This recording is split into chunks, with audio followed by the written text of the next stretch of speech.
जी, ये बहुत ज़रूरी है लोगों को समझना ये केस था क्या। ये मेरे ग्रैंडफ़ादर श्री ललित नारायण मिश्रा, लेट श्री ललित नारायण मिश्रा, उस टाइम रेलवे मिनिस्टर थे। 1975 की बात है। समस्तीपुर बिहार में एक रेलवे गॉज इनॉग्रेशन के लिए गए थे वो। स्पीच दे रहे थे पोडियम पे। जैसे ही उनका स्पीच ख़त्म हुआ, ग्रेनेड्स फेंके गए उनके स्टेज पे, जिस पे उनको बहुत ग्रीवियसली हर्ट हुए। कई और भी लोग ज़ख्मी हुए थे। तो बाकी लोग दरभंगा मेडिकल हॉस्पिटल गए थे पास में। मेरे ग्रैंडफ़ादर और मेरे उनके छोटे भाई डॉक्टर जगन्नाथ मिश्रा भी काफ़ी इंजर्ड थे। तो उनको फिर ले जाया गया दूर हॉस्पिटल में, दानापुर तरफ। 14-16 घंटा का रास्ता था। वो इतना लगना नहीं चाहिए था, पर खैर वो भी एक आर्गूमेंट का पॉइंट है कि इतना टाइम लगा क्यों। फिर भी वो उस टाइम सर्वाइव कर गए थे। नेक्स्ट डे उनको हार्ट अटैक आया था एक्चुअली। उस हार्ट अटैक को सर्वाइव कर नहीं पाए। इनफैक्ट वो ऑपरेशन टाइम उनकी जब मेडिकल सुपरविजन चल रहा था, उनको सांस आ गया था और उनको अपना वो आके खोल दिए थे। इनफैक्ट बोल भी रहे थे, पर नेक्स्ट डे उनको हार्ट अटैक आया था, वो सर्वाइव कर नहीं पाए। देवानंद रंजन द्विवेदी, ये 3-4 लोग थे। उसमें सज़ा सुनाई गई थी। दिसंबर 2014 का ऑर्डर था ये, और 2015 में फिर अपील फाइल किया था उन्होंने दिल्ली हाई कोर्ट में, और मार्च अप्रैल 2015 में उनका अपील एडमिट हो गया, उनको बेल मिल गया था। लाइफ सेंटेंस की सज़ा दी गई थी उनको। पर हमारी फैमिली का मानना हमेशा से रहा है कि ये एक बहुत बड़ी पॉलिटिकल कंस्पिरेसी थी, और मेरे ग्रैंडफादर का आनंद मर्गिस वालों से तो कुछ लेना देना था भी नहीं। तो और ये 75 में सिटिंग रेलवे मिनिस्टर थे जब उनका ये अटैक हुआ था। तो एक बहुत बड़ी पॉलिटिकल षड्यंत्र के तहत ही हम अनुमान लगा रहे हो सकता था। और जो नाम इनिशियल अरेस्टेड अक्यूज लोगों ने लिया था, उसके तहत हमें लग भी रहा था, अंदेशा था कि ये बहुत बड़ी कंस्पिरेसी होगी। इसलिए हम री इन्वेस्टिगेशन की मांग कर रहे थे।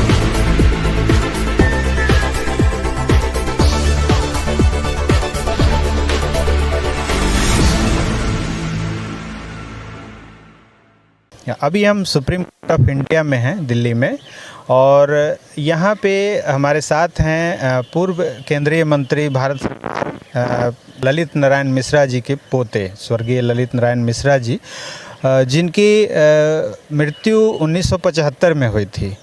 और उस समय उनके जो गांव का स्टेशन था वहाँ पे ब्लास्ट हुआ था उनके उतरते समय, जिसके बाद वो घायल हुए थे। अगले दिन हार्ट अटैक हुआ और दानापुर में इलाज के दौरान उनकी मौत हो गई थी। सुप्रीम कोर्ट का अभी एक फैसला आया है उस केस को, अपील को लेकर। तो हमारे साथ वैभव मिश्रा जी हैं। वैभव मिश्रा जी सुप्रीम कोर्ट में एडवोकेट हैं और उनके पोते भी हैं। उन्हीं से जानते हैं कि क्या मैटर है। सर, स्वागत है आपका। जी नमस्कार, धन्यवाद। इसमें हमने एक SLP फाइल किया था सुप्रीम कोर्ट में कि जो एक डिसमिसल ऑर्डर था दिल्ली हाई कोर्ट का, उसके अगेंस्ट अपील था। हमने पहले दिल्ली हाई कोर्ट में ये रिट पिटिशन फाइल किया था कि इस केस में री इन्वेस्टिगेशन और फेयर इन्वेस्टिगेशन हो, और SIT बैठाया जाए कि इसमें इन्वेस्टिगेशन ट्रैजेक्टरी चेंज कैसे हुआ। पहले कोई और दोषी थे, बाद में कोई और पकड़े गए, और रिपोर्ट से इंडिविजुअल रिपोर्ट जिसके बेसिस पे हमने री इन्वेस्टिगेशन की मांग की थी। पर दिल्ली हाई कोर्ट ने फरवरी का ऑर्डर था कि अभी भी अपील पेंडिंग है आनंद मर्गिस वालों का। आनंद मर्गिस वालों को बाद में पकड़ा था CBI ने, जब 75 में जब इसकी इन्वेस्टिगेशन चल रहा था। और हम लोग का ये मानना है कि बेस्ड ऑन डिफरेंट रिपोर्ट्स कि शायद इसमें ये बिगर बहुत ही बड़ी पॉलिटिकल कंस्पिरेसी थी, तो इसमें अक्यूज शायद कोई और हो सकते हैं। तो इसी के बेसिस पे हमने री इन्वेस्टिगेशन की मांग की थी हाई कोर्ट में, रिट पिटिशन फाइल करके। हाई कोर्ट डिसमिस कर दिया कि आनंद मर्गिस का अपील अभी भी हाई कोर्ट में पेंडिंग है, इसलिए री इन्वेस्टिगेशन अभी लीगली शायद ना हो पाए। तो हमने फिर अपील फाइल किया SLP सुप्रीम कोर्ट में। तो 13 अक्टूबर को ऑर्डर था सुप्रीम कोर्ट का कि हमें परमिशन दे दी गई है कि आनंद मर्गिस के अपील में हम असिस्ट कर सकें दिल्ली हाई कोर्ट को। जो इसमें हमें पहला कुछ डायरेक्ट लोकल स्टैंड आई या इन्वॉल्वमेंट था नहीं हमारा, क्योंकि CBI केस हैंडल कर रहे थे। हम लोग as a witness, family member as a witness ज़रूर गए थे उसमें। मैं अपने अंकल मिस्टर विजय मिश्रा और मेरे छोटे grandfather doctor Jagannath Mishra witness गए थे। पर हमारा हमेशा स्टैंड ये रहा है कि ये बहुत बड़ी पॉलिटिकल कंस्पिरेसी थी, और हमने ये बोला कि आनंद मर्गिस वालों से हमारा कोई वैसा लेना देना था नहीं मेरे ग्रैंडफादर का। तो इसमें और जो रिपोर्ट्स हैं जिसमें काफ़ी लोगों का नाम लिया गया है, उसमें वो कंस्पिरेसी का अंदेशा और डायरेक्शन है उस टाइम के हायर पावर्स की तरफ से ज़्यादा था, एक बहुत बड़ी कंस्पिरेसी के तहत। तो इसलिए हमने री इन्वेस्टिगेशन की मांग की। तो सुप्रीम कोर्ट ने बोला कि आप ये जो भी यहाँ पे आप असिस्ट करें दिल्ली हाई कोर्ट के उस अपील में जो आनंद मर्गिस का पेंडिंग है दिल्ली हाई कोर्ट में। इसमें पहले हमारा को डायरेक्ट इन्वॉल्वमेंट था नहीं, अब इस ऑर्डर के तहत हम फिर इस केस में अपनी जो पॉइंट्स आर्गूमेंट्स ऐसे रख सकते हैं। अब चलिए, तो जैसा कि आपने सुना, इसका जो फिर से ये जो है अपील की जाएगी दिल्ली हाई कोर्ट में, और ये फैमिली के तौर पे आप लोग उसमें इन्वॉल्वमेंट इनकी रहेगी और ये फिर से उसमें अपील करेंगे। एक बार सर उस केस के बारे में थोड़ा सा बता दीजिए, चूँकि केस बहुत पुराना हो गया तो दर्शकों को थोड़ा पता। जी जी, ये बहुत ज़रूरी है लोगों को समझना ये केस था क्या। ये मेरे ग्रैंडफादर श्री ललित नारायण मिश्रा, लेट श्री ललित नारायण मिश्रा, उस टाइम रेलवे मिनिस्टर थे। 1975 की बात है। समस्तीपुर बिहार में एक रेलवे गॉज इनाग्रेशन के लिए गए थे। वो स्पीच दे रहे थे पोडियम पे। जैसे ही उनका स्पीच ख़त्म हुआ, ग्रेनेड्स फेंके गए उनके स्टेज पे, जिस पे उनको बहुत ग्रीवियसली हर्ट हुए। कई और भी लोग ज़ख्मी हुए थे। तो बाकी लोग दरभंगा मेडिकल हॉस्पिटल गए थे आस पास में। मेरे ग्रैंडफादर और मेरे उनके छोटे भाई डॉक्टर जगन्नाथ मिश्रा भी काफ़ी इंजर्ड थे। तो उनको फिर ले जाया गया दूर हॉस्पिटल में, दानापुर तरफ। 14-16 घंटा का रास्ता था। वो इतना लगना नहीं चाहिए था, पर खैर वो भी एक आर्गूमेंट का पॉइंट है कि इतना टाइम लगा क्यों। फिर भी वो उस टाइम सर्वाइव कर गए थे। नेक्स्ट डे उनको हार्ट अटैक आया था। एक्चुअली उस हार्ट अटैक को सर्वाइव कर नहीं पाए। इनफैक्ट वो ऑपरेशन टाइम उनकी जब मेडिकल सुपरविजन चल रहा था, उनको सांस आ गया था और उनको अपना वो आके खोल दिए थे। इनफैक्ट बोल भी रहे थे, पर नेक्स्ट डे उनको हार्ट अटैक आया था, वो सर्वाइव कर नहीं पाए। इनिशियली बिहार पुलिस इस इन्वेस्टिगेशन ट्रैक कर रही थी। बाद में सीबीआई टेक ओवर हुआ। पहले कुछ लोग अक्यूज्ड अरेस्ट हुए थे।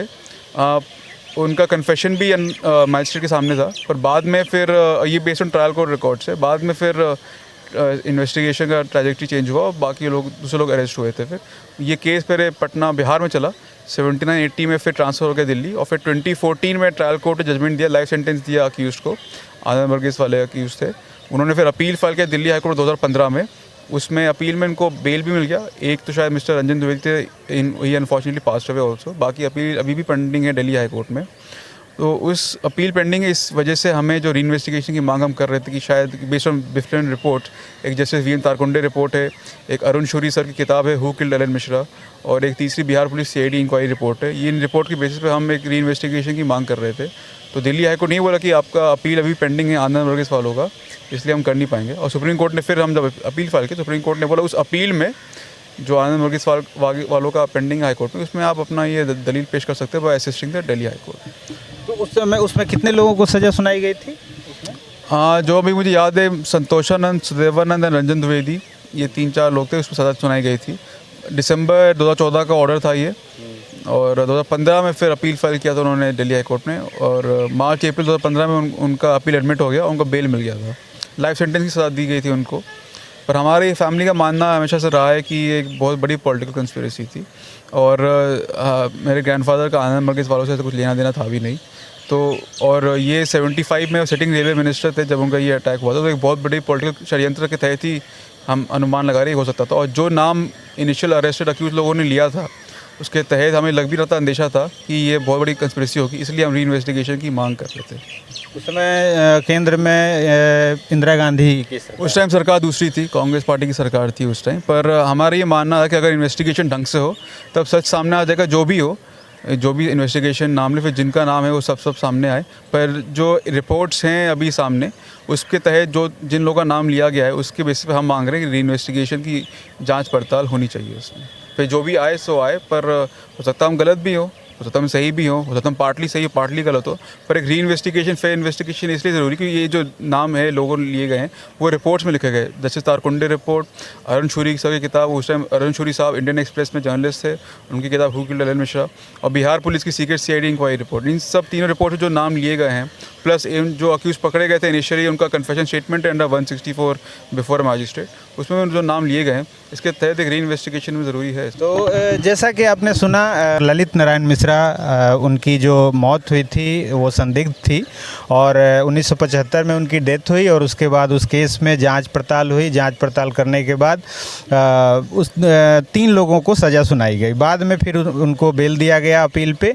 अब Delhi high court, supreme court ने उनकी फैमिली जो है, उनको जो वैभव मिश्रा जी हैं, इनके जो अपील थी उसको एक्सेप्ट किया है, और वो कहा है कि हम फिर से आप दिल्ली हाई कोर्ट में इसको अपील कर सकते हैं ताकि पुनः जांच इसकी हो सके। इनका मानना है कि जिनको सज़ा सुनाई गई थी वो लोग भी दोषी नहीं हो सकते हैं, और दोषी कोई और हो सकता है। इसमें बड़ी पॉलिटिकल जो लोग हैं उनका हाथ हो सकता है।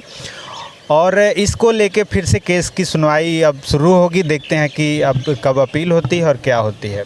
चलिए, तो अब कब तक अपील आप लोग करेंगे? इसमें अपील तो ऑलरेडी पेंडिंग है आनंद बड़ी साल, उस अपील में हम एप्लीकेशन फाइल करेंगे। तो हमें अपील करनी, हमें एप्लीकेशन असिस्ट करने का मौका मिला है। तो जो ऑलरेडी पेंडिंग अपील है जिससे उनको बेल मिला था, उसी में हम एप्लीकेशन मूव कर देंगे। पहले हमारे को डायरेक्ट से था नहीं उस केस में, अब हम कर सकते हैं, उसमें एप्लीकेशन मूव कर सकते हैं हम अपने, क्योंकि सुप्रीम कोर्ट ने हमें रिलीफ दिया है तो उसके तहत हम इसमें एप्लीकेशन मूव करते हैं। तो हम बहुत जल्दी अब करने वाले हैं। चलिए, तो अब बहुत जल्दी इस पे ये अपील में अपनी जो एप्लीकेशन है वो लगाने वाले हैं। हम उम्मीद करते हैं कि फिर से उनको एक बार जो है सही जो दोषी होंगे वो पकड़े जाएंगे और उनको न्याय मिलेगा, इनके परिवार को न्याय मिलेगा। चलिए, बहुत बहुत बहुत बहुत धन्यवाद।